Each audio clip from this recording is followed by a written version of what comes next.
ನಮಸ್ಕಾರ. ಮುಖ್ಯಾಂಶಗಳು. ಆತ್ಮನಿರ್ಭರ ಭಾರತಕ್ಕೆ ವಿಜ್ಞಾನದ ಕೊಡುಗೆ ಮಹತ್ವದ್ದು. ಹೆಚ್ಚಿನ ಆವಿಷ್ಕಾರಗಳು ಯುವ ಸಮೂಹದಿಂದ ಮೂಡಿಬರಬೇಕು. ಪ್ರಧಾನಿ ನರೇಂದ್ರ ಮೋದಿ. ಕೃಷಿಕರಿಗೆ ಯಾಂತ್ರಿಕ ಉಪಕರಣಗಳನ್ನು ಪೂರೈಸಲು ಕಾರ್ಯಯೋಜನೆ. ಪ್ರತಿ ಗ್ರಾಮದಲ್ಲೂ ಯಂತ್ರಧಾರೆ ಕೇಂದ್ರ ಆರಂಭಕ್ಕೆ ಚಿಂತನೆ. ಸಚಿವ ಬಿಸಿ ಪಾಟೀಲ್. ನಾಳೆಯಿಂದ ದೇಶಾದ್ಯಂತ ಕೋವಿಡ್-19 ಲಸಿಕೆ ಅಭಿಯಾನ. ರಾಜ್ಯದಲ್ಲೂ ಚುಚ್ಚುಮದ್ದು ನೀಡಲು ಅಗತ್ಯ ಸಿದ್ಧತೆ. ಸಚಿವ ಡಾ ಕೆ ಸುಧಾಕರ್. ಶಿಕ್ಷಣ ಕ್ಷೇತ್ರದಲ್ಲಿ ಆಮೂಲಾಗ್ರ ಸುಧಾರಣೆ ಅತ್ಯಗತ್ಯ. ವಿಶ್ವವಿದ್ಯಾಲಯಗಳು ಶಿಕ್ಷಣ ಸಂಸ್ಥೆಗಳಿಗೆ ಪೂರಕವಾಗಿ ಕಾರ್ಯನಿರ್ವಹಿಸಬೇಕು. ಸಚಿವ ರಮೇಶ್ ಪೋಖ್ರಿಯಾಲ್ ನಿಶಾಂಕ್. ವಾರ್ತೆಗಳ ವಿವರ. ಪ್ರಧಾನಮಂತ್ರಿ ನರೇಂದ್ರ ಮೋದಿ ಅವರು ದೇಶವಾಸಿಗಳೊಂದಿಗೆ ತಮ್ಮ ಮನ್ ಕಿ ಬಾತ್ ಕಾರ್ಯಕ್ರಮದಲ್ಲಿ ಇಂದು ಹಲವು ವಿಷಯಗಳನ್ನು ಹಂಚಿಕೊಂಡು ಜಲ ಸಂರಕ್ಷಣೆ ಮತ್ತು ಆತ್ಮನಿರ್ಭರ ಭಾರತ ಅಭಿಯಾನದ ಬಗ್ಗೆ ಹೆಚ್ಚು ಬೆಳಕು ಚೆಲ್ಲಿದರು. ಇದಲ್ಲದೆ ವಿಜ್ಞಾನದ ಪ್ರಗತಿ, ಪರಿಸರ ಸಂರಕ್ಷಣೆ, ಪರೀಕ್ಷಾ ಕಾಲ ಹತ್ತಿರ ಬರುತ್ತಿರುವ ಹಿನ್ನೆಲೆಯಲ್ಲಿ ವಿದ್ಯಾರ್ಥಿಗಳಿಗೆ ಧೈರ್ಯ ತುಂಬುವ ಆತ್ಮಸ್ಥೈರ್ಯದ ವಿಚಾರಗಳನ್ನು ಪ್ರಸ್ತಾಪಿಸಿದರು. ಮಾರ್ಚ್ ಆರಂಭವಾಗುವುದರ ಜೊತೆಗೆ ಬೇಸಿಗೆ ಆರಂಭವಾಗುತ್ತಿದೆ. ಈಗಿನಿಂದಲೇ ಜಲ ಸಂರಕ್ಷಣೆಗೆ ನಾವು ಪ್ರಯತ್ನ ಮಾಡಬೇಕು ಎಂದು ಕರೆ ನೀಡುವ ಮೂಲಕ ಪ್ರಧಾನಿ ಪಶ್ಚಿಮ ಬಂಗಾಳದ ಉತ್ತರ ದಿನಾಜ್ಪುರ್ನಿಂದ ಸುಜೀತ್ ಅವರ ಜಲ ಸಂರಕ್ಷಣೆ ಬಗ್ಗೆ ಕಳುಹಿಸಿದ ಸಂದೇಶವನ್ನು ಪ್ರಸ್ತಾಪಿಸಿದರು. ಸುಜೀತ್ ಅವರು ಪ್ರಕೃತಿ ಜಲರೂಪದಲ್ಲಿ ನಮಗೆ ಒಂದು ಸಾಮೂಹಿಕ ಕೊಡುಗೆಯನ್ನು ನೀಡಿದೆ. ಆದ್ದರಿಂದ ಅದನ್ನು ಸಂರಕ್ಷಿಸುವ ಜವಾಬ್ದಾರಿಯು ಎಲ್ಲರಿಗೂ ಸೇರಿದ್ದು ಎಂದು ಸಂದೇಶ ಕಳುಹಿಸಿದ್ದಾರೆ. ಒಂದು ಕಾಲದಲ್ಲಿ ಗ್ರಾಮಗಳಲ್ಲಿ ಎಲ್ಲರೂ ಸೇರಿ ಬಾವಿಗಳು ಮತ್ತು ಹೊಂಡಗಳ ಸಂರಕ್ಷಣೆಯನ್ನು ಮಾಡುತ್ತಿದ್ದರು. ತಮಿಳುನಾಡಿನ ತಿರುಅಣ್ಣಾಮಲೆಯಲ್ಲಿ ಈಗ ಇಂಥದೇ ಒಂದು ಪ್ರಯತ್ನ ನಡೆಯುತ್ತಿದೆ. ಇಲ್ಲಿ ಸ್ಥಳೀಯರು ತಮ್ಮ ಬಾವಿಗಳ ಸಂರಕ್ಷಣೆಗೆ ಆಂದೋಲನ ಕೈಗೊಂಡಿದ್ದಾರೆ. ಇವರು ತಮ್ಮ ಪ್ರದೇಶಗಳಲ್ಲಿ ಹಲವಾರು ವರ್ಷಗಳಿಂದ ಬಳಕೆಯಲ್ಲಿರದ ಬಾವಿಗಳ ಪುನರುಜ್ಜೀವನಕ್ಕೆ ಮುಂದಾಗಿದ್ದಾರೆ ಎಂದರು.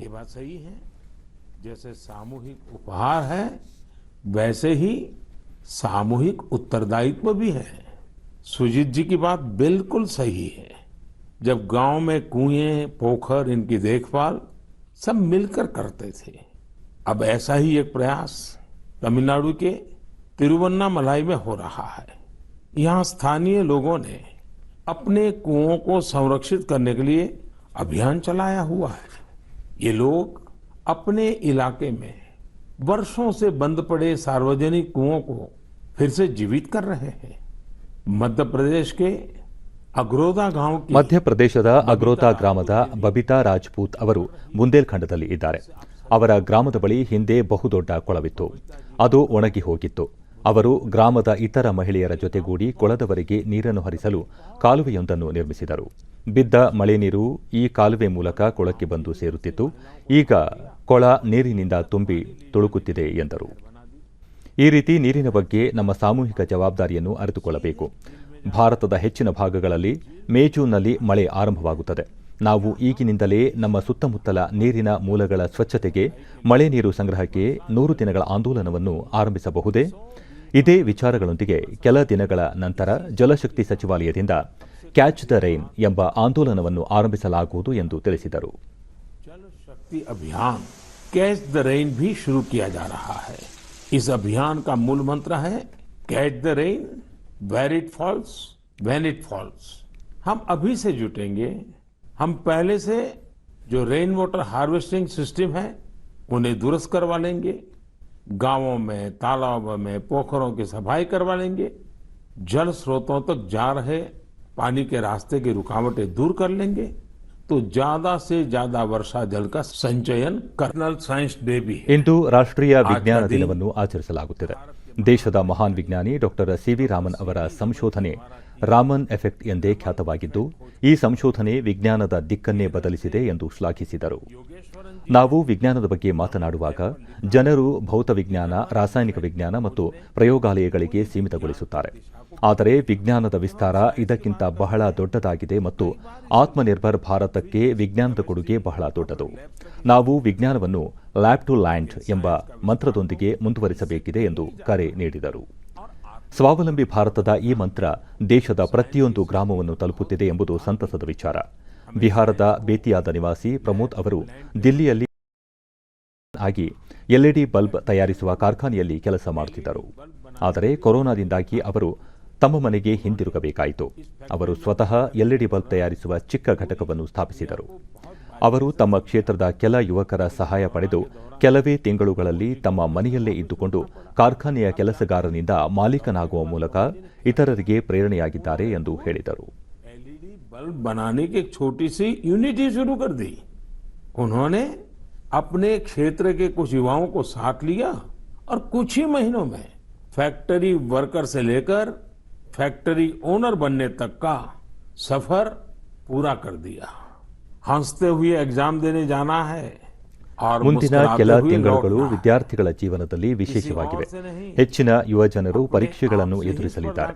ನೀವೆಲ್ಲ ವಾರಿಯರ್ ಆಗಬೇಕು, ವರಿಯರ್ ಅಲ್ಲ ಎಂಬುದು ನಿಮಗೆ ನೆನಪಿದೆ ತಾನೆ. ನಗುನಗುತ್ತಾ ಪರೀಕ್ಷೆ ಬರೆಯಲು ಹೋಗಬೇಕು ಮತ್ತು ಮುಗುಳು ನಗುತ್ತಾ ಹಿಂದಿರುಗಬೇಕು. ಪರೀಕ್ಷೆಯಲ್ಲಿ ನಿಮ್ಮ ಅತ್ಯುತ್ತಮವಾದ ಚಿಂತನೆಗಳನ್ನು ಪ್ರದರ್ಶಿಸಬೇಕು ಎಂದು ಆತ್ಮಸ್ಥೈರ್ಯದ ಮಾತುಗಳನ್ನು ಆಡಿದರು. ಪ್ರತಿ ವರ್ಷದಂತೆ ಈ ವರ್ಷವೂ ನಾವೆಲ್ಲರೂ ಪರೀಕ್ಷಾ ಪೇ ಚರ್ಚಾದಲ್ಲಿ ಭಾಗಿಯಾಗೋಣ. ಆದರೆ ಮಾರ್ಚ್ನಲ್ಲಿ ನಡೆಯುವ ಪರೀಕ್ಷಾ ಪೇ ಚರ್ಚಾಗಿಂತ ಮೊದಲು ಎಲ್ಲ ಎಕ್ಸಾಮ್ ವಾರಿಯರ್ಸ್, ಪೋಷಕರು ಮತ್ತು ಶಿಕ್ಷಕರು ತಮ್ಮ ಅನುಭವಗಳನ್ನು, ಸಲಹೆಗಳನ್ನು ಹಂಚಿಕೊಳ್ಳಿ ಎಂದು ಪ್ರಧಾನಿ ಕರೆ ನೀಡಿದರು. ದೇಶದಲ್ಲಿ ಆರ್ಥಿಕ ಚಟುವಟಿಕೆಗಳು ವೇಗ ಪಡೆಯುತ್ತಿರುವುದರಿಂದ ನಮ್ಮ ವ್ಯಾಪಾರಿಗಳು ಮತ್ತು ಉದ್ಯಮಿ ಸ್ನೇಹಿತರು ಕೂಡ ಕಾರ್ಯನಿರತರಾಗಿದ್ದಾರೆ. ಈ ಎಲ್ಲ ಕೆಲಸಗಳ ಮಧ್ಯೆ ನಾವು ಕೊರೋನಾ ಬಗ್ಗೆ ಎಚ್ಚರ ವಹಿಸುವುದನ್ನು ಮರೆಯಬಾರದು. ನೀವೆಲ್ಲರೂ ಆರೋಗ್ಯದಿಂದಿರುತ್ತೀರಿ, ಸಂತೋಷದಿಂದಿರುತ್ತೀರಿ, ಕರ್ತವ್ಯ ಪಾಲನೆ ಮಾಡುತ್ತೀರಿ ಎಂದಾದಲ್ಲಿ ದೇಶ ತ್ವರಿತವಾಗಿ ಮುನ್ನಡೆಯುತ್ತಿರುತ್ತದೆ ಎಂದರು. ಜೊತೆಗೆ ಕೊರೋನಾ ಹಿನ್ನೆಲೆಯಲ್ಲಿ ಕೈಗೊಳ್ಳಬೇಕಾದ ಮುನ್ನೆಚ್ಚರಿಕೆ ಕ್ರಮಗಳಲ್ಲಿ ಉದಾಸೀನ ಸಲ್ಲದು ಎಂದು ಕಿವಿಮಾತು ಹೇಳಿದರು. तेजी से आगे बढ़ता रहेगा. आप सभी को त्योहारों की अग्रिम शुभकामनाएं. साथ साथ कोरोना के संबंध में जो भी नियमों का पालन करना है उसमें कोई ढिलाई नहीं आनी चाहिए. बहुत बहुत धन्यवाद. ಮುಖ್ಯಮಂತ್ರಿ ಬಿಎಸ್ ಯಡಿಯೂರಪ್ಪ ಇಂದು ಶಿವಮೊಗ್ಗ ಜಿಲ್ಲೆಯ ಸೊರಬ ತಾಲೂಕಿನ ಅನವಟ್ಟಿಯ ಮೂಗೂರು ಏತ ನೀರಾವರಿ ಯೋಜನೆ ಲೋಕಾರ್ಪಣೆ ಸೇರಿದಂತೆ ವಿವಿಧ ಅಭಿವೃದ್ಧಿ ಕಾಮಗಾರಿಗಳಿಗೆ ಚಾಲನೆ ನೀಡಿದರು. ಈ ಸಂದರ್ಭದಲ್ಲಿ ನಗರಾಭಿವೃದ್ಧಿ ಸಚಿವ ಬೈರತಿ ಬಸವರಾಜು, ಸಂಸದ ಬಿವೈ ರಾಘವೇಂದ್ರ, ಶಾಸಕ ಕುಮಾರ್ ಬಂಗಾರಪ್ಪ, ವಿಧಾನ ಪರಿಷತ್ ಸದಸ್ಯೆ ಭಾರತ ಶೆಟ್ಟಿ ಸೇರಿದಂತೆ ಮತ್ತಿತರರು ಉಪಸ್ಥಿತರಿದ್ದರು.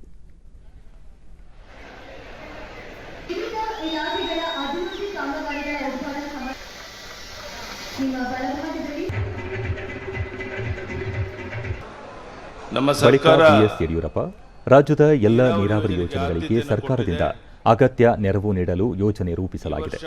ಅಧಿಕಾರಿಗಳು ಯೋಜನೆಗಳನ್ನು ನಿಗದಿತ ಕಾಲಾವಧಿಯಲ್ಲಿ ಪೂರ್ಣಗೊಳಿಸಲು ಪ್ರಾಮಾಣಿಕ ಪ್ರಯತ್ನ ಮಾಡಬೇಕು ಎಂದರು. ಇತ್ತೀಚಿನ ದಿನಗಳಲ್ಲಿ ಕೆರೆಗಳನ್ನು ತುಂಬಿಸುವ ಕುರಿತು ಗ್ರಾಮೀಣ ಭಾಗದ ರೈತರಿಂದ ಬೇಡಿಕೆಗಳು ಹೆಚ್ಚುತ್ತಿವೆ. ಆ ನಿಟ್ಟಿನಲ್ಲಿ ಸರ್ಕಾರ ಮೂಗೂರು ಏತ ನೀರಾವರಿ ಯೋಜನೆ ಕೈಗೆತ್ತಿಕೊಂಡಿದ್ದು, ಈ ಮೂಲಕ 31 ಕೆರೆಗಳನ್ನು ತುಂಬಿಸಲಾಗುತ್ತಿದೆ. ಇದರಿಂದ ಈ ಭಾಗದ ಕೊಳವೆ ಬಾವಿಗಳಿಗೆ ನೀರು ಮರುಪೂರಣವಾಗಿ ರೈತರ ಕೃಷಿ ಚಟುವಟಿಕೆಗಳಿಗೆ ಸಹಕಾರಿಯಾಗಲಿದೆ ಎಂದು ತಿಳಿಸಿದರು. ಗ್ರಾಮೀಣ ಭಾಗದ ಸಮಗ್ರ ಅಭಿವೃದ್ಧಿಗೆ ಹೆಚ್ಚಿನ ಒತ್ತು ನೀಡುವುದು ಸರ್ಕಾರದ ಗುರಿಯಾಗಿದೆ. ಮುಂಬರುವ ಬಜೆಟ್ನಲ್ಲಿ ಆರ್ಥಿಕ ಇತಿಮಿತಿಯಲ್ಲಿ ಮಹಿಳೆಯರಿಗೆ ಹೆಚ್ಚಿನ ಉತ್ತೇಜನ ಕಲ್ಪಿಸಲು ಚಿಂತನೆ ನಡೆಸಲಾಗಿದೆ ಎಂದು ಇದೇ ಸಂದರ್ಭದಲ್ಲಿ ತಿಳಿಸಿದರು. ನಾನು ಮಾಡ್ತೇನೆ. ಕರ್ನಾಟಕ ರಾಜ್ಯದ ಎಲ್ಲ ಕ್ಷೇತ್ರಗಳಿಗೂ ನಾನು ಆದ್ಯತೆಯನ್ನು ಕೊಡಬೇಕಾಗಿದೆ. ಹಣಕಾಸಿನ ಇತಿಮಿತಿಗಳಲ್ಲಿ ಯಾವುದು ಅಗತ್ಯ ಇದೆಯೋ ಆ ಕೆಲಸವನ್ನು ತಾಲೂಕು ಮಾಡಿಕೊಡ್ತೇನೆ ಅನ್ನೋ ಭರವಸೆಯನ್ನು ಕೊಟ್ಟು ಮೂಗೂರು ಕೆರೆ ತುಂಬಿಸುವ ಯೋಜನೆ ಲೋಕಾರ್ಪಣೆ ಆಗಿರುವಂಥದ್ದು ಸಂತೋಷದ ಸಂಗತಿ. 8ನೇ ತಾರೀಕು ಬಡ್ಜೆಟ್ ಮಂಡನೆ ಮಾಡುವಂಥ ಸಂದರ್ಭದಲ್ಲಿ ನಮ್ಮ ಮಹಿಳೆಯರಿಗೆ ವಿಶೇಷವಾಗಿ ಹೆಚ್ಚಿನ ಒಂದು ಅನುಕೂಲ ಮಾಡಿಕೊಡೋ ದೃಷ್ಟಿಯಿಂದ ಏನು ಮಾಡೋಕ್ಕೆ ಸಾಧ್ಯ ಇದೆಯೋ ಆ ಕಡೆ ನಾನು ವಿಶೇಷವಾದ ಗಮನವನ್ನು ಕೊಡ್ತೇನೆ ಅನ್ನೋ ಭರವಸೆಯನ್ನು ನಿಮ್ಮ ಮೂಲಕ ರಾಜ್ಯದ ಮಹಿಳೆಯರು ಎಲ್ರಿಗೂ ಸಹ ನಾನು ಭರವಸೆಯನ್ನು ಕೊಡ್ತಾ ಇದ್ದೇನೆ. 3,500 ಕೋಟಿ ರೂಪಾಯಿ ವೆಚ್ಚದಲ್ಲಿ ರಾಜ್ಯ ಹೆದ್ದಾರಿ ಅಭಿವೃದ್ಧಿ ಕಾಮಗಾರಿಗೆ ಸಂಬಂಧಿಸಿದ ಡಿಪಿಆರ್ ಸಿದ್ಧಪಡಿಸಲು ಲೋಕೋಪಯೋಗಿ ಇಲಾಖೆಗೆ ತಿಳಿಸಲಾಗಿದೆ ಎಂದು ಉಪಮುಖ್ಯಮಂತ್ರಿ ಗೋವಿಂದ ಕಾರಜೋಳ ಬೆಳಗಾವಿಯಲ್ಲಿ ಇಂದು ತಿಳಿಸಿದ್ದಾರೆ. ಜಿಲ್ಲೆಯ ಗೋಕಾಕ್ ತಾಲೂಕಿನಲ್ಲಿ ವಿವಿಧ ಕಾಮಗಾರಿಗಳ ಪ್ರಗತಿ ಪರಿಶೀಲನೆ ನಡೆಸಿದ ಬಳಿಕ ಅವರು ಪ್ರಸಕ್ತ ವರ್ಷ ಒಟ್ಟು 25,000 ಕಿಲೋಮೀಟರ್ ರಸ್ತೆಯನ್ನು ಮೇಲ್ದರ್ಜೆಗೇರಿಸಲಾಗಿದೆ. 9,601 ಕಿಲೋಮೀಟರ್ ರಸ್ತೆಯನ್ನು ರಾಜ್ಯ ಹೆದ್ದಾರಿಯನ್ನಾಗಿ ಪರಿವರ್ತಿಸಲಾಗಿದೆ. ಇದರ ಜೊತೆಗೆ ಬೆಳಗಾವಿಯಲ್ಲಿ 555 ಕಿಲೋಮೀಟರ್ ರಸ್ತೆಯನ್ನು ರಾಜ್ಯ ಹೆದ್ದಾರಿಯನ್ನಾಗಿ ರೂಪಿಸಲಾಗಿದೆ ಎಂದು ತಿಳಿಸಿದರು. ಮುಖ್ಯಮಂತ್ರಿ ಬಿಎಸ್ ಯಡಿಯೂರಪ್ಪ ಅವರಿಂದ ರಾಜ್ಯ ಹೆದ್ದಾರಿ ಅಭಿವೃದ್ಧಿ ಕಾಮಗಾರಿಗೆ ಅನುಮೋದನೆ ಪಡೆದುಕೊಳ್ಳಲಾಗಿದ್ದು, ಕಳೆದ 10 ವರ್ಷಗಳಿಂದ ಈ ರಸ್ತೆಗಳನ್ನು ಮೇಲ್ದರ್ಜೆಗೇರಿಸಲು ಸ್ಥಳೀಯರಿಂದ ಬೇಡಿಕೆ ಇತ್ತು. ಈ ನಿಟ್ಟಿನಲ್ಲಿ ಜಿಲ್ಲೆಯ ಹಲವು ರಸ್ತೆಗಳನ್ನು ಮೇಲ್ದರ್ಜೆಗೇರಿಸಲು ಅಗತ್ಯ ಕ್ರಮ ಕೈಗೊಳ್ಳಲಾಗುವುದು ಎಂದು ತಿಳಿಸಿದರು. ಪಂಚಾಯತ್ ರಾಜ್ ಇಲಾಖೆ ವ್ಯಾಪ್ತಿಯಲ್ಲಿರ್ತಕ್ಕಂಥ 15,510 ಕಿಲೋಮೀಟರನ್ನು MDRನಾಗಿ ನಾವು ಮೇಲ್ದರ್ಜೆಗೆ ಏರಿಸಿದ್ವಿ. ಸುಮಾರು 10 ವರ್ಷಗಳಿಂದ ಬೇಡಿಕೆ ಇತ್ತು, ರಾಜ್ಯದಲ್ಲಿ ರಸ್ತೆಗಳ ಅಪ್ಗ್ರೇಡೇಷನ್ ಆಗಬೇಕು ಅಂತಕ್ಕಂಥ ಬೇಡಿಕೆ ಇತ್ತು. ನಮ್ಮ ಶಾಸಕರು ಕೂಡ ಒತ್ತಡ ಹಾಕಿದರು. ಸೆಪ್ಟೆಂಬರ್ 1ನೇ ತಾರೀಕಿಗೆ ನಾವು ಇಡೀ ರಾಜ್ಯದಲ್ಲಿ ಕರ್ನಾಟಕದ ಉದ್ದಗಲಕ್ಕೂ ಸುಮಾರು 25,000 ಕಿಲೋಮೀಟರ್ನ ನಾವು ಮೇಲ್ದರ್ಜೆಗೆ ಹೆಚ್ಚಿದ್ವಿ. ಅಂದರೆ 25,000ದಲ್ಲಿ MDR SH ಮಾಡಿರ್ತಕ್ಕಂಥದ್ದು 9,601, ವಿಲೇಜ್ ರೋಡನ್ನು MDR ಮಾಡಿರ್ತಕ್ಕಂಥದ್ದು 15,510. ಉತ್ತಮ ಸಮಾಜ ಮತ್ತು ಜೀವನ ರೂಪುಗೊಳ್ಳಲು ಶಿಕ್ಷಣ ಅತ್ಯವಶ್ಯವಾಗಿದೆ ಎಂದು ಉಪಮುಖ್ಯಮಂತ್ರಿ ಡಾಕ್ಟರ್ ಸಿಎನ್ ಅಶ್ವತ್ಥನಾರಾಯಣ ಅಭಿಪ್ರಾಯಪಟ್ಟಿದ್ದಾರೆ. ಬೆಂಗಳೂರಿನ ವಿಜಯನಗರದಲ್ಲಿ ವಿ ಸೋಮಣ್ಣ ಪ್ರತಿಷ್ಠಾನ ಆಯೋಜಿಸಿದ್ದ ಜ್ಞಾನಪೀಠ ಪ್ರಶಸ್ತಿ ಪುರಸ್ಕೃತ ಡಾಕ್ಟರ್ ದ.ರಾ. ಬೇಂದ್ರೆ ಅವರ 125ನೇ ಜಯಂತ್ಯುತ್ಸವ ಹಾಗೂ ಎಸ್ಎಸ್ಎಲ್ಸಿ ಪರೀಕ್ಷೆಯಲ್ಲಿ ಅತಿ ಹೆಚ್ಚು ಅಂಕ ಗಳಿಸಿದ ವಿದ್ಯಾರ್ಥಿಗಳಿಗೆ ಪ್ರತಿಭಾ ಪುರಸ್ಕಾರ ಸಮಾರಂಭದಲ್ಲಿ ಪಾಲ್ಗೊಂಡು ಮಾತನಾಡಿದರು. ಗುಣಮಟ್ಟದ ಶಿಕ್ಷಣಕ್ಕೆ ಕೇಂದ್ರ ಮತ್ತು ರಾಜ್ಯ ಸರ್ಕಾರಗಳು ಒತ್ತು ನೀಡಿದ್ದು ಹಲವು ಮಹತ್ವದ ಯೋಜನೆಗಳನ್ನು ರೂಪಿಸಿದೆ. ವಿಜ್ಞಾನ, ತಂತ್ರಜ್ಞಾನ, ವೈದ್ಯಕೀಯ ಸೇರಿ ಯಾವುದೇ ಕ್ಷೇತ್ರದಲ್ಲಿ ವಿದ್ಯಾಭ್ಯಾಸ ಮಾಡಿದರೂ ಅದರ ಅಂತಿಮ ಗುರಿ ಸಮಾಜದ ಏಳಿಗೆಯಾಗಿರಬೇಕು ಎಂದು ತಿಳಿಸಿದರು. ಧಾರವಾಡ ಜಿಲ್ಲೆಯ ಮೊರಬಾ ಗ್ರಾಮದಲ್ಲಿಂದು ನೂತನ ರೈತ ಸಂಪರ್ಕ ಕೇಂದ್ರದ ದಾಸ್ತಾನು ಮಳಿಗೆಯನ್ನು ಕೃಷಿ ಸಚಿವ ಬಿಸಿ ಪಾಟೀಲ್ ಉದ್ಘಾಟಿಸಿದರು.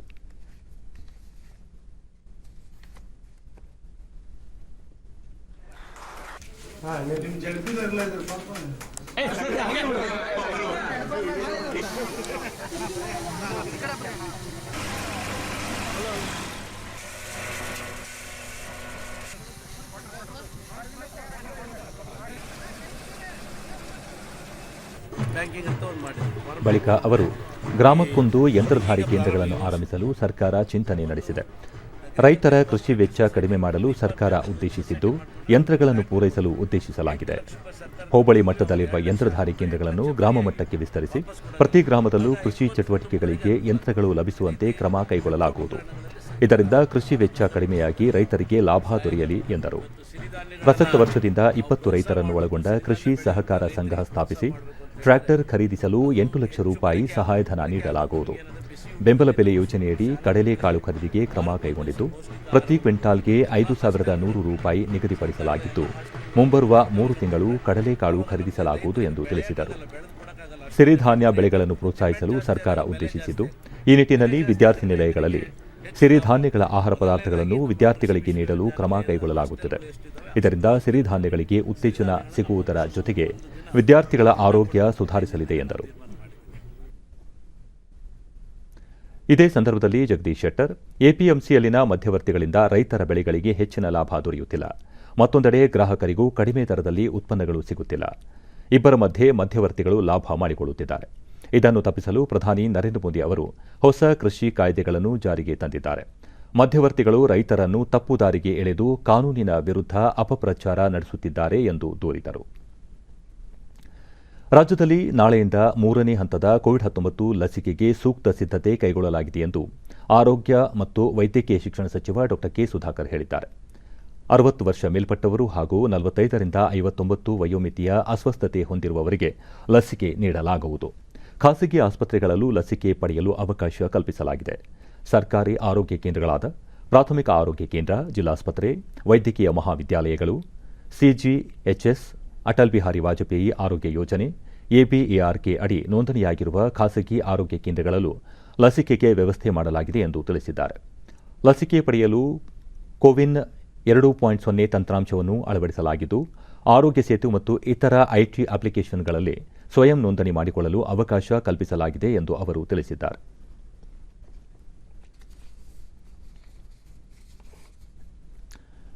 ರಾಜ್ಯದಲ್ಲಿ ಇಂದು ಹೊಸದಾಗಿ 521 ಕೋವಿಡ್ ಪ್ರಕರಣಗಳು ದೃಢಪಟ್ಟಿದ್ದು, ಇದರೊಂದಿಗೆ ಒಟ್ಟು ಸೋಂಕು ಪ್ರಕರಣಗಳ ಸಂಖ್ಯೆ 9,51,251ಕ್ಕೆ ಏರಿಕೆಯಾಗಿದೆ. ಇಂದು 350 ಮಂದಿ ಆಸ್ಪತ್ರೆಯಿಂದ ಬಿಡುಗಡೆಯಾಗಿದ್ದು, ಇದುವರೆಗೂ ಗುಣಮುಖರಾದವರ ಒಟ್ಟು ಸಂಖ್ಯೆ 9,33,097ಕ್ಕೆ ತಲುಪಿದೆ. ಇಂದು 5 ಮಂದಿ ಸಾವನ್ನಪ್ಪಿದ್ದು, ಮೃತಪಟ್ಟವರ ಸಂಖ್ಯೆ 12,300 ಆಗಿದೆ. ಸದ್ಯ ರಾಜ್ಯದಲ್ಲಿ 5,804 ಸಕ್ರಿಯ ಪ್ರಕರಣಗಳು ಇವೆ. 121 ಮಂದಿ ರಾಜ್ಯದ ವಿವಿಧ ಆಸ್ಪತ್ರೆಗಳಲ್ಲಿ ತೀವ್ರ ನಿಗಾ ಘಟಕದಲ್ಲಿ ಚಿಕಿತ್ಸೆ ಪಡೆಯುತ್ತಿದ್ದಾರೆ. ಇಂದು 84,014 ಮಾದರಿಗಳ ಪರೀಕ್ಷೆ ನಡೆಸಿದ್ದು ಇದುವರೆಗೆ 1,87,96,775 ಮಂದಿಗೆ ಕೊರೋನಾ ಪರೀಕ್ಷೆ ನಡೆಸಲಾಗಿದೆ ಎಂದು ಆರೋಗ್ಯ ಮತ್ತು ಕುಟುಂಬ ಕಲ್ಯಾಣ ಇಲಾಖೆ ತಿಳಿಸಿದೆ. ಬೆಂಗಳೂರಿನಲ್ಲಿ ಇಂದು 312 ಮಂದಿಗೆ ಸೋಂಕು ತಗುಲಿದ್ದು ಒಟ್ಟು ಸೋಂಕು ಪ್ರಕರಣಗಳ ಸಂಖ್ಯೆ 4,05,637ಕ್ಕೆ ಏರಿಕೆಯಾಗಿದೆ. ಇಂದು 146 ಮಂದಿ ಆಸ್ಪತ್ರೆಯಿಂದ ಬಿಡುಗಡೆಯಾಗಿದ್ದು ಇದುವರೆಗೂ ಗುಣಮುಖರಾದವರ ಸಂಖ್ಯೆ 3,97,161ಕ್ಕೆ ಏರಿಕೆಯಾಗಿದೆ. ಸದ್ಯ 3,996 ಸಕ್ರಿಯ ಪ್ರಕರಣಗಳು ಇವೆ. ಬೆಂಗಳೂರಿನಲ್ಲಿ 5 ಮಂದಿ ಸಾವನ್ನಪ್ಪಿದ್ದು ಇದುವರೆಗೂ ಒಟ್ಟು 4,479 ಮಂದಿ ಸಾವನ್ನಪ್ಪಿದ್ದಾರೆ. ಬಾಗಲಕೋಟೆ, ಹಾವೇರಿ, ಕೊಪ್ಪಳ, ರಾಮನಗರ ಜಿಲ್ಲೆಗಳಲ್ಲಿ ಇಂದು ಯಾವುದೇ ಪ್ರಕರಣ ದಾಖಲಾಗಿಲ್ಲ. ಉಳಿದ ಜಿಲ್ಲೆಗಳ ವಿವರ ಹೀಗಿದೆ.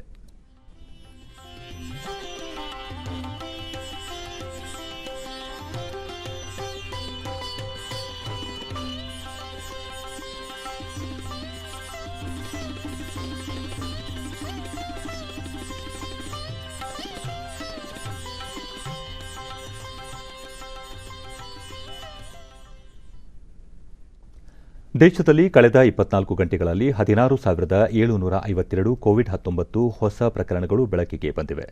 ಇದರೊಂದಿಗೆ ದೇಶದಲ್ಲಿ ಒಟ್ಟು ಸೋಂಕಿತರ ಸಂಖ್ಯೆ 1,10,96,731ಕ್ಕೆ ಏರಿಕೆಯಾಗಿದೆ ಎಂದು ಕೇಂದ್ರ ಆರೋಗ್ಯ ಸಚಿವಾಲಯ ತಿಳಿಸಿದೆ. ಇದುವರೆಗೆ 1,07,75,169 ಮಂದಿ ಗುಣಮುಖರಾಗುವುದರೊಂದಿಗೆ ಚೇತರಿಕೆ ಪ್ರಮಾಣ ಶೇಕಡಾ 97.10ಗೆ ಏರಿಕೆಯಾಗಿದೆ. ಒಟ್ಟು 1,64,511 ಸಕ್ರಿಯ ಪ್ರಕರಣಗಳಿದ್ದು ಶೇಕಡಾ 1.48ರಷ್ಟಿದೆ.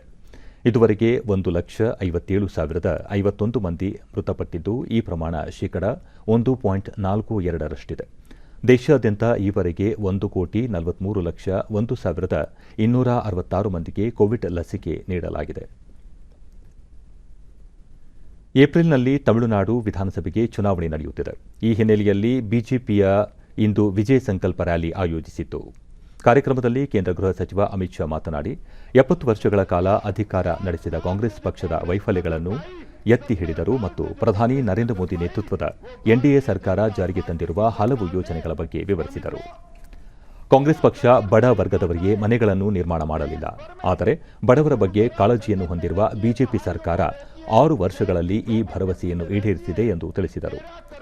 ಪ್ರಧಾನಿ ನರೇಂದ್ರ ಮೋದಿ ಆಡಳಿತಾವಧಿಯಲ್ಲಿ ಬಡ ಮಹಿಳೆಯರಿಗೆ ಉಜ್ವಲ ಯೋಜನೆ ಸೇರಿದಂತೆ ಪ್ರತಿಯೊಂದು ಮನೆಗೂ ವಿದ್ಯುತ್ ಸಂಪರ್ಕವನ್ನು ಕಲ್ಪಿಸಲಾಗಿದೆ.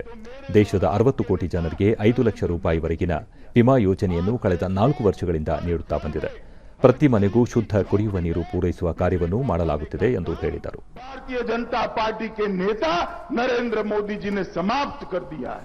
नरेंद्र मोदी जी ने 5 लाख तक का सभी बीमारियों का खर्चा, चाहे कैंसर हो, चाहे हृदय का वाल्व चेंज करना हो, चाहे किडनी ट्रांसप्लांट करनी हो, 5 लाख तक का सारा खर्चा गरीबों का आज नरेंद्र मोदी सरकार 4 साल से दे रही है और देश के गरीब को स्वास्थ्य की दृष्टि से सुनिश्चित करने का काम किया है. उस वक्त देश के हर गरीब के घर में नल से, पाइप से शुद्ध पीने का पानी पहुंचाने का काम ये भारतीय जनता पार्टी की सरकार समाप्त कर देगी.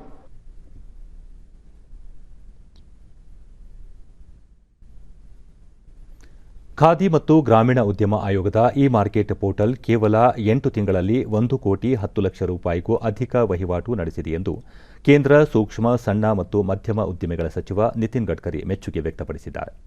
ಈ ಪೋರ್ಟಲ್ ಹಲವಾರು ಖಾದಿ ಮತ್ತು ಗ್ರಾಮ ಉದ್ದಿಮೆಗಳ ಉತ್ಪನ್ನಗಳನ್ನು ಮಾರಾಟ ಮಾಡಲು ಅತ್ಯುತ್ತಮ ಅವಕಾಶ ಕಲ್ಪಿಸಿದೆ. ಎಂಎಸ್ಎಂಇ ಸಚಿವಾಲಯದ ಪ್ರಕಾರ ಕೋವಿಡ್-19 ಲಾಕ್ಡೌನ್ ವೇಳೆ ಖಾದಿ ಮಾಸ್ಕ್ಗಳನ್ನು ಆನ್ಲೈನ್ನಲ್ಲಿ ಮಾರಾಟ ಮಾಡುವ ಮೂಲಕ ಖಾದಿ ಮಾರಾಟ ಆರಂಭಿಸಲಾಗಿತ್ತು. ನಂತರದ ದಿನಗಳಲ್ಲಿ ಸುಮಾರು 800 ಉತ್ಪನ್ನಗಳು ಈ ಪೋರ್ಟಲ್ನಲ್ಲಿ ದೊರೆಯುವಂತೆ ವ್ಯವಸ್ಥೆ ಕಲ್ಪಿಸಿದ್ದರಿಂದ ಆನ್ಲೈನ್ನಲ್ಲಿ ಎಲ್ಲಾ 31 ರಾಜ್ಯಗಳು ಮತ್ತು ಕೇಂದ್ರಾಡಳಿತ ಪ್ರದೇಶಗಳಿಂದ ಉತ್ಪನ್ನಗಳಿಗೆ ಬೇಡಿಕೆಗಳು ಬರುತ್ತಿವೆ ಎಂದು ಸಚಿವಾಲಯ ತಿಳಿಸಿದೆ. ಶಿಕ್ಷಣ ಕ್ಷೇತ್ರದಲ್ಲಿ ಆಮೂಲಾಗ್ರ ಸುಧಾರಣೆಯಾಗುವ ಅಗತ್ಯವಿದೆ ಎಂದು ಕೇಂದ್ರ ಶಿಕ್ಷಣ ಸಚಿವ ರಮೇಶ್ ಪೋಖ್ರಿಯಾಲ್ ನಿಶಾಂಕ್ ಅವರು ಅಭಿಪ್ರಾಯಪಟ್ಟಿದ್ದಾರೆ. ರಾಷ್ಟ್ರೀಯ ಶಿಕ್ಷಣ ನೀತಿಗೆ ಸಂಬಂಧಿಸಿದ ಸೆಂಟರ್ ಆಫ್ ಎಕ್ಸಲೆನ್ಸ್ ಅನ್ನು ಮತ್ತಷ್ಟು ಆಧುನೀಕರಣಗೊಳಿಸುವ ಮೂಲಕ ದೆಹಲಿ ವಿಶ್ವವಿದ್ಯಾಲಯ ದೇಶದ ನಿರ್ಮಾಣಕ್ಕೆ ಮತ್ತಷ್ಟು ಕೊಡುಗೆ ನೀಡಬಹುದಾಗಿದೆ ಎಂದು ಹೇಳಿದ್ದಾರೆ. ಪ್ರಯತ್ನಗಳು ಕೇವಲ ಭಾರತೀಯ ಶಿಕ್ಷಣ ವ್ಯವಸ್ಥೆಯನ್ನು ಸದೃಢಗೊಳಿಸುವುದರ ಜೊತೆಗೆ ಜಾಗತಿಕ ಜ್ಞಾನದ ಸೂಪರ್ ಪವರ್ ಆಗಿ ಮಾಡಲು ನೆರವಾಗಲಿದೆ ಎಂದು ಹೇಳಿದರು. ವಿಶ್ವವಿದ್ಯಾಲಯವು ಇತರೆ ಶಿಕ್ಷಣ ಸಂಸ್ಥೆಗಳ ಪೋಷಕನಾಗಿ ಪ್ರೋತ್ಸಾಹ ಮತ್ತು ಮಾರ್ಗದರ್ಶನ ನೀಡುವ ಕರ್ತವ್ಯವನ್ನು ನಿಭಾಯಿಸಬೇಕು.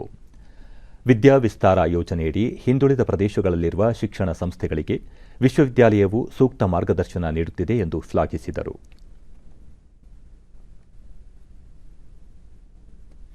ಇಂದು ರಾಷ್ಟ್ರೀಯ ವಿಜ್ಞಾನ ದಿನ. ರಾಮನ್ ಎಫೆಕ್ಟ್ ಎಂಬ ಸಂಶೋಧನೆಗೆ 1930ರಲ್ಲಿ ಸರ್ ಸಿ ವಿ ರಾಮನ್ ಮಾಡಿದ ಸಂಶೋಧನೆಗೆ ವಿಜ್ಞಾನ ವಲಯದಲ್ಲಿ ನೊಬೆಲ್ ಪ್ರಶಸ್ತಿ ದೊರೆತಿದ್ದು, ಇದರ ಸ್ಮರಣಾರ್ಥ ಪ್ರತಿ ವರ್ಷ ಇದೇ ದಿನದಂದು ರಾಷ್ಟ್ರೀಯ ವಿಜ್ಞಾನ ದಿನವನ್ನಾಗಿ ಆಚರಿಸಲಾಗುತ್ತಿದೆ. ವಿಜ್ಞಾನ ದಿನದ ಹಿನ್ನೆಲೆಯಲ್ಲಿ ದೇಶದ ವೈಜ್ಞಾನಿಕ ಯಶೋಗಾಥೆಗಳನ್ನು ಸಾರುವ ಹಲವಾರು ಸಾಕ್ಷ್ಯಚಿತ್ರಗಳನ್ನು ಕೇಂದ್ರ ವಾರ್ತಾ ಮತ್ತು ಪ್ರಸಾರ ಸಚಿವಾಲಯದ ಚಲನಚಿತ್ರ ವಿಭಾಗ ಆನ್ಲೈನ್ ಮೂಲಕ ಪ್ರದರ್ಶಿಸುತ್ತಿದೆ.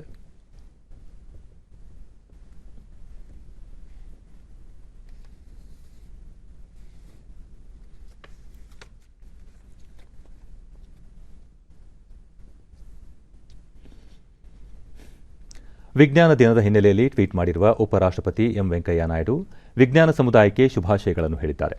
ವಿಜ್ಞಾನ ಮಾನವೀಯ ಪ್ರಗತಿಗೆ ಜೀವನಾಧಾರವಾಗಿದೆ.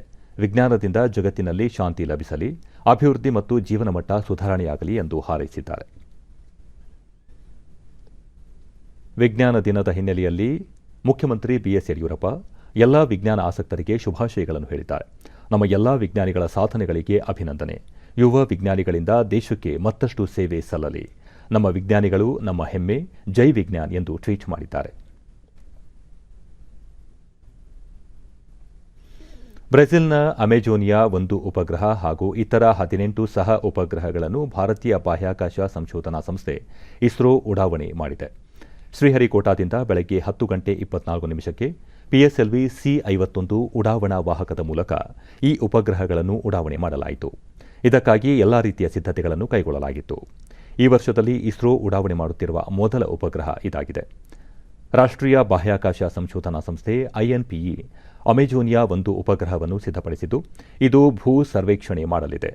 ಜಗತ್ತಿನ ಅತ್ಯಂತ ಪ್ರಮುಖ ಅರಣ್ಯ ಭಾಗವೆಂದೇ ಗುರುತಿಸಲ್ಪಟ್ಟಿರುವ ಅಮೆಜಾನ್ ವಲಯದಲ್ಲಿ ಅರಣ್ಯ ನಾಶದ ಮೇಲೂ ಈ ಉಪಗ್ರಹ ಕಣ್ಗಾವಲು ಹಾಕಲಿದೆ. ಅಲ್ಲದೆ ಬ್ರೆಜಿಲ್ನಲ್ಲಿ ಕೃಷಿ ವೈವಿಧ್ಯತೆಯನ್ನು ರಕ್ಷಿಸುವ ನಿಟ್ಟಿನಲ್ಲೂ ಬಳಕೆಯಾಗಲಿದೆ.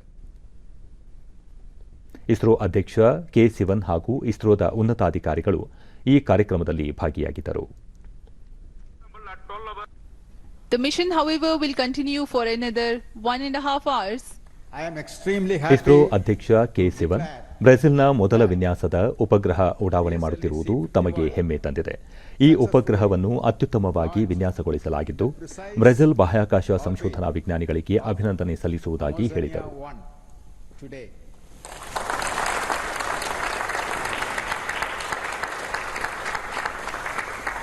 In this mission, India and ISRO feel extremely proud and honored and happy to launch the first satellite designed, integrated and operated by Brazil.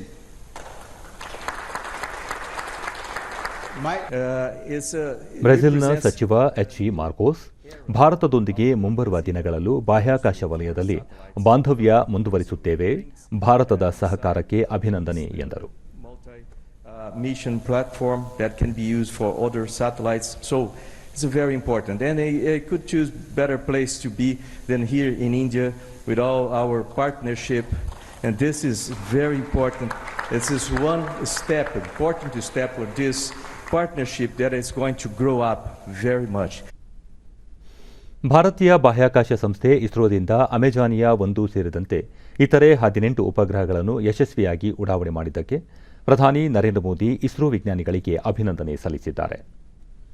ಈ ಸಂಬಂಧ ಟ್ವೀಟ್ ಮಾಡಿರುವ ಅವರು, ಮೊದಲ ವಾಣಿಜ್ಯ ಪಿಎಸ್ಎಲ್ವಿ C-51 ಅಮೆಜಾನಿಯಾ 1 ಯೋಜನೆ ಯಶಸ್ವಿಯಾಗಿರುವುದು ನಮ್ಮ ದೇಶದ ಅಂತರಿಕ್ಷ ಸುಧಾರಣೆಯತ್ತ ಹೊಸ ಶಕೆ ಆರಂಭವಾಗಿದೆ ಎಂದು ಅಭಿಪ್ರಾಯಪಟ್ಟಿದ್ದಾರೆ.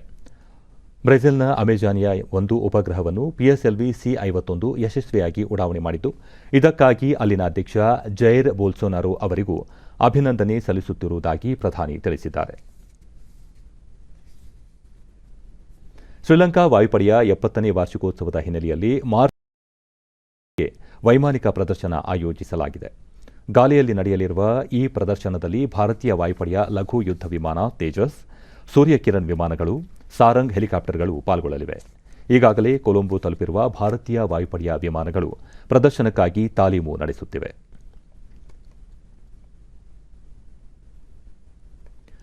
ಚಿತ್ರದುರ್ಗ ಅರಣ್ಯ ಇಲಾಖೆ ವತಿಯಿಂದ ಜೋಗಿಮಟ್ಟಿ ವನ್ಯಜೀವಿ ಧಾಮದಲ್ಲಿ ಬೇಸಿಗೆಯಲ್ಲಿ ಆಕಸ್ಮಿಕವಾಗಿ ಸಂಭವಿಸುವ ಕಾಳ್ಗಿಚ್ಚು ವ್ಯಾಪಕವಾಗಿ ಹರಡದಂತೆ ಬೆಂಕಿ ತಡೆ ರೇಖೆಗಳನ್ನು ನಿರ್ಮಿಸಲಾಗುತ್ತಿದೆ. ಆಕಸ್ಮಿಕವಾಗಿ ಹೊತ್ತಿಕೊಂಡ ಬೆಂಕಿ ಒಂದು ಪ್ರದೇಶದಿಂದ ಮತ್ತೊಂದು ಪ್ರದೇಶಕ್ಕೆ ಹರಡಿ ವನ್ಯಜೀವಿ ಧಾಮ ನಾಶವಾಗದಂತೆ ಬೆಂಕಿ ತಡೆ ರೇಖೆಗಳ ನಿರ್ಮಾಣ ಮಾಡಲಾಗುತ್ತಿದೆ.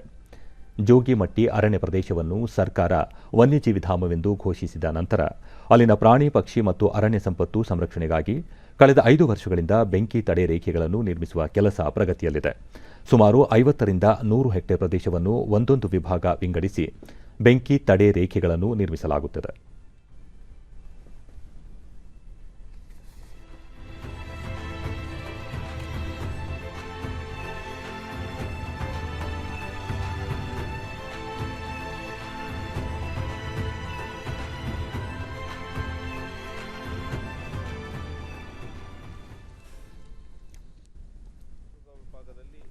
ಡಿಡಿ ನ್ಯೂಸ್ನೊಂದಿಗೆ ವಲಯ ಅರಣ್ಯಾಧಿಕಾರಿ ಜಿಎಸ್ ಸಂದೀಪ್ ನಾಯಕ್ ನವೆಂಬರ್ ತಿಂಗಳಲ್ಲಿ 2 ಅಥವಾ 3 ಮೀಟರ್ ಹುಲ್ಲನ್ನು ಕೊಯ್ದು ಮಧ್ಯದಲ್ಲಿ ಶೇಖರಿಸಿ ಜನವರಿ ಆರಂಭದಲ್ಲಿ ಹುಲ್ಲಿನಿಂದ ಬೆಂಕಿ ರೇಖೆಗಳನ್ನು ನಿರ್ಮಾಣ ಮಾಡಲಾಗುತ್ತದೆ. ಪ್ರತಿ ವರ್ಷ 150ರಿಂದ 200 ಕಿಲೋಮೀಟರ್ನಷ್ಟು ಬೆಂಕಿ ತಡೆ ರೇಖೆ ನಿರ್ಮಿಸಲಾಗುತ್ತಿತ್ತು. ಈ ವರ್ಷ ಸುಮಾರು 170 ಕಿಲೋಮೀಟರ್ ಉದ್ದದ ಬೆಂಕಿ ತಡೆ ರೇಖೆ ನಿರ್ಮಿಸಲಾಗಿದೆ. ಅರಣ್ಯ ಪ್ರದೇಶಕ್ಕೆ ಹೊಂದಿಕೊಂಡ ಗ್ರಾಮಗಳ ಗಡಿಯಲ್ಲಿ ಬೆಂಕಿ ತಡೆ ರೇಖೆ ನಿರ್ಮಾಣಕ್ಕೆ ಪ್ರಾಮುಖ್ಯತೆ ನೀಡಲಾಗುತ್ತದೆ ಎಂದು ತಿಳಿಸಿದರು. 170 ಕಿಲೋಮೀಟರ್ ಬೆಂಕಿ ರೇಖೆಗಳನ್ನು ನಿರ್ಮಿಸಿದ್ದು 20 ಜನ ಬೆಂಕಿ ರಕ್ಷಣೆ ವೀಕ್ಷಕರನ್ನು ಸುತ್ತಮುತ್ತಲಿನ ಹಳ್ಳಿಯವರನ್ನು ನೇಮಿಸಲಾಗಿದೆ. ವನ್ಯಜೀವಿ ಛಾಯಾಗ್ರಾಹಕ ನಾಗರಾಜ್, ಅರಣ್ಯ ಇಲಾಖೆಯ ಬೆಂಕಿ ತಡೆ ರೇಖೆ ನಿರ್ಮಾಣದಿಂದ ಇತ್ತೀಚಿನ ವರ್ಷಗಳಲ್ಲಿ ವನ್ಯಜೀವಿ ಧಾಮದಲ್ಲಿ ಬೆಂಕಿ ಬೀಳುವುದು ಕಡಿಮೆಯಾಗಿದೆ.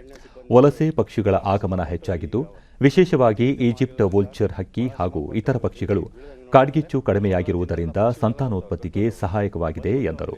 ಬೆಟ್ಟದ ತುದಿ ಮೇಲೆ ಮೊಟ್ಟೆ ಮಾಡ್ಕೊಂಡು ಮರಿ ಮಾಡ್ಕೊಂಡು ತಮ್ಮ ಊರುಗಳಿಗೆ ಮತ್ತೆ ವಾಪಸ್ ಹೋಗ್ತಾವೆ. ಯಾಕಂದ್ರೆ 4 ವರ್ಷದ ಬೆಂಕಿ ಬೀಳೋದಕ್ಕೆ ಅವು ಬಂದು ಇಲ್ಲಿ ಮೊಟ್ಟೆ ಸಂತಾನೋತ್ಪತ್ತಿ ಮಾಡೋಕ್ಕೆ ಒಂದು ಒಳ್ಳೆ ವಾತಾವರಣ ಸೃಷ್ಟಿಯಾಗಿದೆ. ಅರಣ್ಯ ಇಲಾಖೆಯ ನೌಕರ ಮಲ್ಲಪ್ಪ ಅರಣ್ಯ ಪ್ರದೇಶದ ನಿಗದಿತ ಸ್ಥಳದಲ್ಲಿ ಹುಲ್ಲನ್ನು ಕಟಾವು ಮಾಡಿ ಬೆಂಕಿ ಹಚ್ಚಿ ಆರಿಸುವುದರಿಂದ ಆ ಸ್ಥಳದಲ್ಲಿ ಹಸಿರು ಹುಲ್ಲು ಬೆಳೆಯುತ್ತದೆ. ಬೇಸಿಗೆಯಲ್ಲಿ ಕಾಡ್ಗಿಚ್ಚು ಸಂಭವಿಸಿದರೂ ಬೆಂಕಿ ತಡೆ ರೇಖೆಗಳಿರುವುದರಿಂದ ವ್ಯಾಪಕವಾಗಿ ಹರಡದಂತೆ ನಿಯಂತ್ರಣಕ್ಕೆ ತರಲು ಸಾಧ್ಯವಾಗುತ್ತದೆ ಎಂದು ತಿಳಿಸಿದರು. ಬೆಂಕಿ ರೇಖೆಯನ್ನು ತಯಾರು ಮಾಡ್ಕೊಂತ ಹೋಗ್ತಾ ಇರ್ತೇವೆ. ನವೆಂಬರ್ ತಿಂಗಳಿಂದ ಬೆಂಕಿ ಅದು ಕಂಟ್ರೋಲ್ ಸಿಗುತ್ತೆ. ಬೆಂಕಿ ಬಿದ್ದಲ್ಲಿ ಆವಾಗ ಕಂಟ್ರೋಲ್ ಸಿಗುತ್ತೆ. ಒಂದು ಕಡೆಯಿಂದ ಇನ್ನೊಂದು ಕಡೆಗೆ ಹೋಗೋಕ್ಕೆ ಬೆಂಕಿ ರೇಖೆ ಇದ್ರೆ ಕಂಟ್ರೋಲ್ ಸಿಗುತ್ತೆ. ಮತ್ತೋರ್ವ ನೌಕರ ಕಿರಣ್, ಅರಣ್ಯದಲ್ಲಿ ಎಲ್ಲಾದರೂ ಬೆಂಕಿ ಕಾಣಿಸಿಕೊಂಡರೆ ಅಥವಾ ಇಲಾಖೆ ಅಧಿಕಾರಿಗಳು ಕಾಡ್ಗಿಚ್ಚಿನ ಬಗ್ಗೆ ಮಾಹಿತಿ ಕೊಟ್ಟರೆ ತಕ್ಷಣ ಅಲ್ಲಿಗೆ ತೆರಳಿ ಬೆಂಕಿ ವ್ಯಾಪಕವಾಗಿ ಹರಡದಂತೆ ತಡೆಯಲು ಸಿಬ್ಬಂದಿ ಸಿದ್ಧವಾಗಿದೆ ಎಂದು ತಿಳಿಸಿದರು. ಸಿಗುತ್ತೆ, ಅಲ್ಲಿಗೆ ಹೋಗ್ತೀವಿ, ಹೋಗಿ ಅಟೆಂಡ್ ಮಾಡ್ತೀವಿ, ಫೈರ್ ಬೆಂಕಿಯನ್ನು ತಡೆಗಟ್ತೀವಿ, ಸೊಪ್ಪಿನಿಂದ ಕೆಡಿಸ್ತೀವಿ, ಸೊಪ್ಪುಗಳನ್ನ ಮುರ್ಕೊಂಡು. ಕೊನೆಯಲ್ಲಿ ಮತ್ತೊಮ್ಮೆ ಮುಖ್ಯಾಂಶಗಳು. ಆತ್ಮನಿರ್ಭರ ಭಾರತಕ್ಕೆ ವಿಜ್ಞಾನದ ಕೊಡುಗೆ ಮಹತ್ವದ್ದು, ಹೆಚ್ಚಿನ ಆವಿಷ್ಕಾರಗಳು ಯುವ ಸಮೂಹದಿಂದ ಮೂಡಿಬರಬೇಕು, ಪ್ರಧಾನಿ ನರೇಂದ್ರ ಮೋದಿ. ಕೃಷಿಕರಿಗೆ ಯಾಂತ್ರಿಕ ಉಪಕರಣಗಳನ್ನು ಪೂರೈಸಲು ಕಾರ್ಯಯೋಜನೆ, ಪ್ರತಿ ಗ್ರಾಮದಲ್ಲೂ ಯಂತ್ರಧಾರೆ ಕೇಂದ್ರ ಆರಂಭಕ್ಕೆ ಚಿಂತನೆ, ಸಚಿವ ಬಿಸಿ ಪಾಟೀಲ್. ನಾಳೆಯಿಂದ ದೇಶಾದ್ಯಂತ ಕೋವಿಡ್-19 ಲಸಿಕೆ ಅಭಿಯಾನ, ರಾಜ್ಯದಲ್ಲೂ ಚುಚ್ಚುಮದ್ದು ನೀಡಲು ಅಗತ್ಯ ಸಿದ್ಧತೆ, ಸಚಿವ ಡಾಕ್ಟರ್ ಕೆ ಸುಧಾಕರ್. ಶಿಕ್ಷಣ ಕ್ಷೇತ್ರದಲ್ಲಿ ಆಮೂಲಾಗ್ರ ಸುಧಾರಣೆ ಅತ್ಯಗತ್ಯ, ವಿಶ್ವವಿದ್ಯಾಲಯಗಳು ಶಿಕ್ಷಣ ಸಂಸ್ಥೆಗಳಿಗೆ ಪೂರಕವಾಗಿ ಕಾರ್ಯನಿರ್ವಹಿಸಬೇಕು, ಸಚಿವ ರಮೇಶ್ ಪೋಖ್ರಿಯಾಲ್ ನಿಶಾಂಕ್. ನಮ್ಮ ವಾರ್ತಾ ಪ್ರಸಾರವನ್ನು ನೀವು ಡಿಡಿ ಚಂದನ ನ್ಯೂಸ್ ಯೂಟ್ಯೂಬ್ ಚಾನೆಲ್ನಲ್ಲೂ ವೀಕ್ಷಿಸಬಹುದು. ಇಲ್ಲಿಗೆ ಇಂದಿನ ವಾರ್ತಾ ಪ್ರಸಾರ ಮುಕ್ತಾಯವಾಯಿತು. ಸತ್ಯ, ಸಮರ್ಥ, ಸಂಪೂರ್ಣ ಸುದ್ದಿಗಾಗಿ ವೀಕ್ಷಿಸಿ ಚಂದನ ವಾರ್ತೆ. ನಮ್ಮ ಮುಂದಿನ ವಾರ್ತಾ ಪ್ರಸಾರ ನಾಳೆ ಬೆಳಗ್ಗೆ 7:30ಕ್ಕೆ ಡಿಡಿ ಚಂದನದಲ್ಲಿ. ನಮಸ್ಕಾರ.